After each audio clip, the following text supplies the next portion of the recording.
2 mansions, 2 mountain ridges, 2 names, Beth Sarim and Beth Shan, 1 common secret, and a trail of missing children, sealed bunkers, and fake prophets who answered to global banks, not God. Beth Sarim, 1929, the House of Princes, Spanish-style mansion in sunny San Diego. Officially, a retirement estate for patriarchs like Abraham and Moses and the 12 princes of Israel. But really, it's where Judge Rutherford dictated doctrine, drank his medicinal liquor, and ultimately died. Beth Shan, 1939, the House of Security, a 75-acre estate less than 2 miles away, completely hidden from public Watchtower awareness until decades later. 10 bedrooms, separate radio tower, underground caves, and secret bunker facilities. Let's just say this wasn't a weekend retreat for quiet Bible study. The cover story was resurrection. The real agenda? Containment, secrecy, and perhaps something or someone never meant to rise again. Bonnie Boyd, Rutherford's stenographer, live-in assistant, and very likely more. After his death, she marries William Heath, a Bible student, Rutherford's personal secretary and confidant. William Heath Jr., Watchtower director.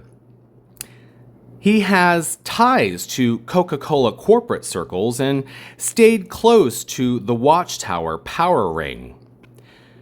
Then there's Suzette Heath, William's sister.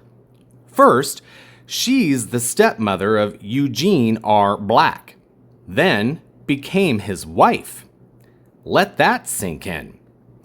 He's the president of the World Bank, now Coca-Cola connected, Rockefeller adjacent, global finance elite. And together, they have a mystery son. A child no one claimed, no birth certificate, no photo albums, just a ghost in the family tree who lived among Watchtower elites and was never seen again. And they say William and Suzette were Bible students. But these weren't door knockers, they were dynasty builders and family caretakers. On the Beth Shan property in 1939, a local man, Fred Eason, during construction and improvements of what would become a 150-acre off-grid, self-sustaining security compound, finds something unexpected. What does he find? It was described, quote, 20-year-old Fred Eason, while searching for Young's Cave, which was on the property, made his way into the area and discovered by accident what was taking place there, and observed some of the activity taking place that was obviously secretive and well protected, unquote. And then later, in 1962, he buys 30 acres, which also included the house. The W.R. Young Caves, large underground caverns once accessed by a tunnel from the main house. Named after Richard Whitehead Young, the great-grandson of Brigham Young. R.W. Young was a brigadier general and legal enforcer of Mormon interests during the early 1900s and had a secret cave system in San Diego named after him. What were the caves used for? Local reports say gangs, missing boys, and strange activity plagued the area in the 40s. Then, one day, boom, sealed shut with dynamite. Natural caves don't usually get detonated and sealed with concrete unless something very unnatural was happening inside. These weren't just caves, they were part of a known underground system. tied to Brigham Young's militia-era movements, used for concealment, passage, ritual. Same blueprint, different cult. In the year 1948, Beth Sarim was sold to Robert Martin, the same guy who sold the very same land to Rutherford for $10, while Dr. A.E. Eccles gave $25,000 to build the House of Princes, was now $1 million villa. And we thought housing inflation today was outrageous. Oddly, Eccles' father, Dr. A.G. Eccles, also a chiropractor and partner in practice, was arrested for practicing medicine without a license. He didn't have the money to renew his license, but had the $25K to donate for Rutherford's mansion. And Beth Shan, the compound. By the time Glenn Havens took over, the story changed. Now we're told he dug the caves himself, with his boys and a few neighborhood children. 700 plus feet of tunnels, dug with sandbox shovels and ice cream cones. That's the official story. For the record, concrete lies don't crumble. Beth Sarim was sold for taxes. Beth Shan was sold to erase it. The caves were sealed, and so were the questions. Today, Beth Sarim sits visible on maps, on paper, on Google.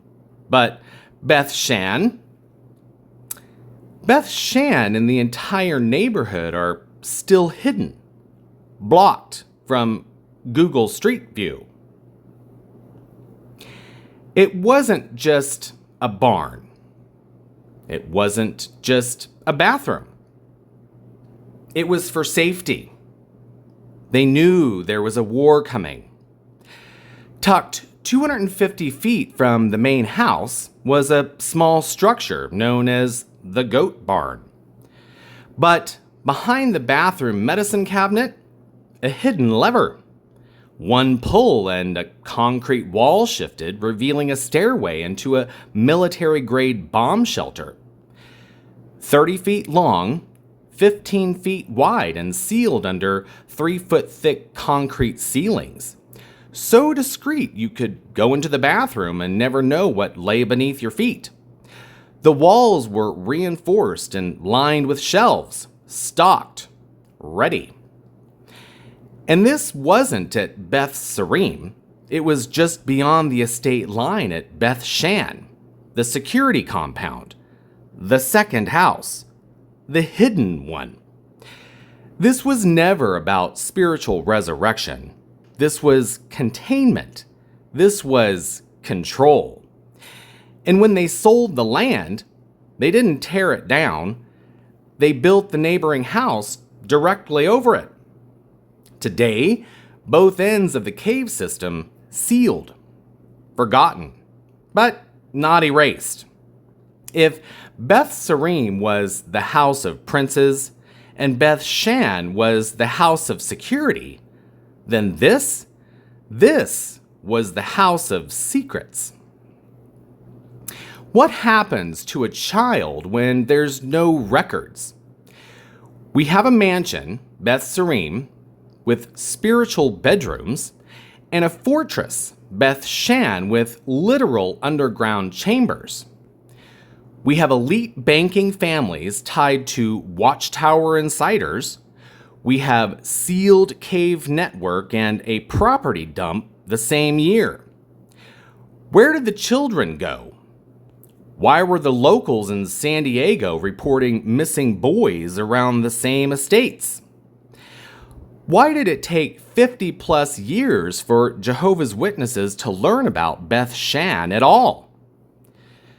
So we're supposed to believe they built beachfront bunkers, tiled bathrooms with bomb shelters, fully stocked liquor cabinets and groceries, hired a full-time groundskeeper to water the palm trees and fluff the upholstery, and just left it all sitting there. Pristine, guarded, vacuumed, as if Abraham might just stroll in from the afterlife and say, "Thanks for the Spanish towel, boys." While the rest of humanity was told to pray and prepare, the princes had their linens ironed, their lawns edged, and their goats fed on schedule. This wasn't about preparation for Christ and the 12 sons of Israel.